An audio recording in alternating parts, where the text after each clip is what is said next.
राघव, एक नामी लेखक, अपनी नई किताब के लिए शांत और खूबसूरत जगह की तलाश में एक छोटे से हिल स्टेशन पहुंचता है। वहां की ठंडी हवा और चारों तरफ फैली हरियाली उसे सुकून देती है। एक दिन वह झील के पास बैठे अपने विचारों में खोया होता है। तभी अचानक एक लड़की की चीख सुनाई देती है।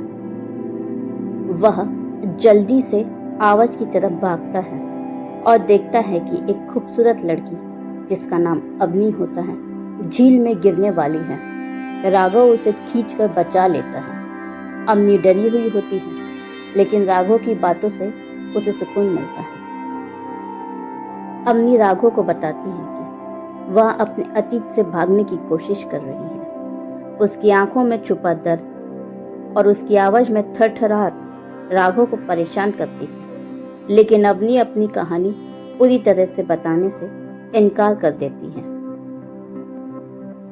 धीरे धीरे दोनों के बीच एक अनकहा रिश्ता बनने लगता है। राघव उसे उसकी मदद करने का भरोसा देता है और अवनी उसकी कंपनी में थोड़ा थोड़ा खुलने लगती है। एक दिन राघव को पता चलता है कि कोई व्यक्ति अवनी का पीछा कर रहा है। यह आदमी उसकी हर गतिविधि पर नजर रखता है। राघव को शक होता है कि अवनी का अतीत कितना खतरनाक है। अवनी आखिरकार राघव को बताती है कि वह एक अमीर बिजनेसमैन की पत्नी है। उसका पति करण बाहर से दिखने में परफेक्ट है, लेकिन असल में वह एक क्रूर और चालाक इंसान है।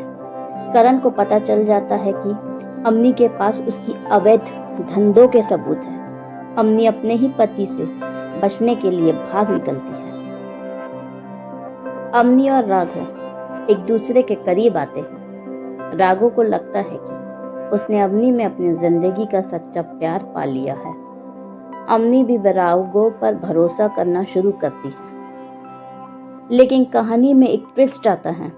राघव को अपनी किताब के लिए एक अच्छा प्लॉट चाहिए होता है। वह अवनी की जिंदगी की कहानी का इस्तेमाल अपनी किताब के लिए करने की कोशिश करता है और एक योजना बनाता है कि इस पर मैं अपनी किताब लिखूंगा। करण, जो अवनी की तलाश में था, हिल स्टेशन तक पहुंच जाता है। एक रात अवनी और राघव पर हमला होता है। इस हमले में राघव घायल तो हो जाता है, लेकिन वह अवनी को बचाने में सफल रहता है।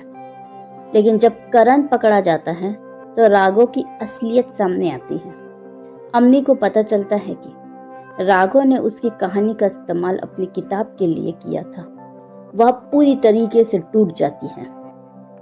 राघव अपनी गलती का एहसास और अवनी से माफी मांगता है, लेकिन अवनी को यह तय करना होता है कि वह राघव को दूसरा मौका देगी या अपनी जिंदगी खुद अपने दम पर शुरू करेगी। अवनी अपना दर्द और धोखे से उभर कर खुद को मजबूत बनाती है। वह राघव को माफ तो करती है, लेकिन अपनी जिंदगी अकेले जीने का फैसला करती है। ये कहानी हमें सिखाती है कि किसी पर आंख बंद करके भरोसा नहीं करना चाहिए। पहले उसकी सच्चाई जान लेनी चाहिए। प्यार और रिश्तों में ईमानदारी सबसे अहम होती है।